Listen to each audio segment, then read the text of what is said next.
with Pfizer announcing that they anticipate making $35 billion in revenue from vaccines this year, and Moderna announcing at least 18 to 20 billion in revenue, I think it's time that we start asking the question, there's a little bit of a conflict of interest here when it comes to how these pharmaceutical companies are handling this pandemic. Like I said, Pfizer anticipates making about $35 billion this year, and Moderna plans on making about 18 to 20 billion. It's not all that much of a surprise that they have such high hopes for their profits, considering they just raised the prices of vaccines in the EU now that AstraZeneca has fallen out of favor with the people there. As you can see here, Pfizer's shot will jump up from the equivalent of $18.40 to $23.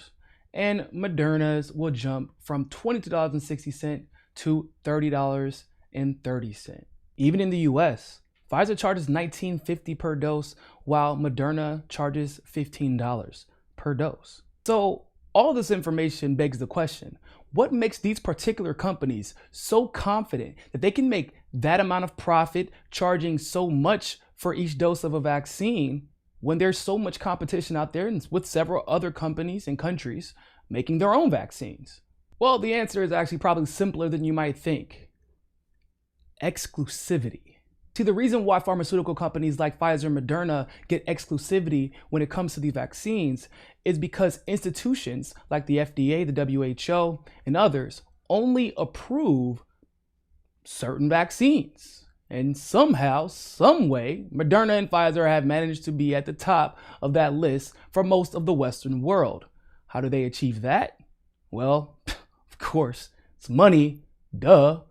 What's new? See, the reason Pfizer and Moderna get to benefit from such exclusivity is because they spend massive amounts of money on campaigns and lobbying Congress and the EU, so they don't have to worry about competition, even though they're supposedly competing in a capitalist society.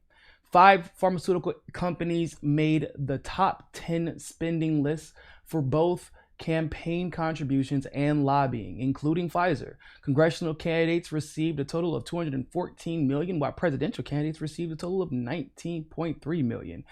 The top 40 recipients from each chamber of Congress received $45 million of all contributions to congressional candidates. 39 of those were members of committees with control over health-related legislation, and 24 of them held senior level positions in those committees. And these were numbers recorded over the last 20 years, which means they've had 20 years of influence in our legislature. Now, Pfizer, who just raised prices in the EU for their vaccines, reports spending between 800,000 euros and 900,000 euros per year on its EU lobbying. The company has a Brussels lobbying office and 4 lobbyists with permanent European Parliament access passes.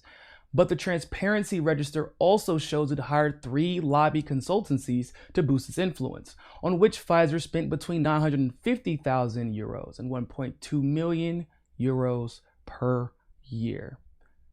Mind you, this is actually a gross underrepresentation of Pfizer's actual influence because EU unfortunately has traditionally non-transparent finance laws when it comes to lobbying. So once again, this all begs the question, is there a potential conflict of interest that is driven by profit?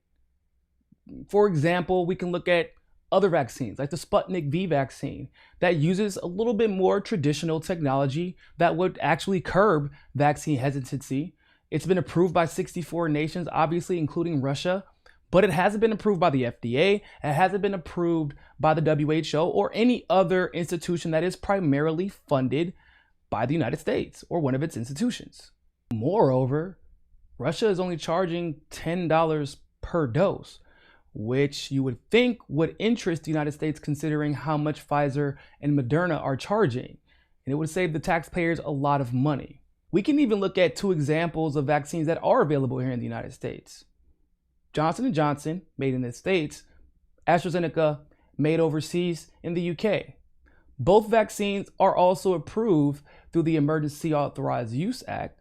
However, those vaccines are actually been allowed and acceptable to criticize publicly, and coincidentally enough, these 2 vaccines are made with traditional technology, not the mRNA technology that was used to create the Pfizer and Moderna vaccines, but also Johnson & Johnson and AstraZeneca both said that they were trying to make these vaccines on a non-profit basis. In other words, that's why they only charge $10 and $4 per dose. And once again, there are other treatments and vaccines that have been shown to be as effective, if not more effective and potentially more safe than Pfizer and Moderna's vaccines. However, like I just said about Sputnik and other vaccines, those treatments and vaccines have been either ignored or outright smeared by institutions and politicians like the FDA, the NIH, some TV personalities, and basically any institution or person who seems to be beholden to the special interests of the United States. So if all of this is really about saving lives like the United States politicians and mainstream media personalities tell you it is, why not release the patent restrictions and allow competition to do what competition does, and let the people choose what treatment works best and is most affordable for them? I imagine it's probably the same reason that in the US, they wouldn't even give us healthcare in the middle of a pandemic. A lot of people in power like to blame, well, the people for what they like to call vaccine hesitancy. But is it the people's fault? Or is it the lack of transparency from companies that participate in the exact same corrupt lobbying and campaign finance that we've seen all throughout our government and have facilitated and cultivated things like wars for profit and now vaccine monopolies? Maybe that's the blame for the lack of distrust from the people. Maybe these companies and government institutions should be doing everything they can to win the trust back of the people instead of doing what they always do, which is making money at all costs, even if it costs lives.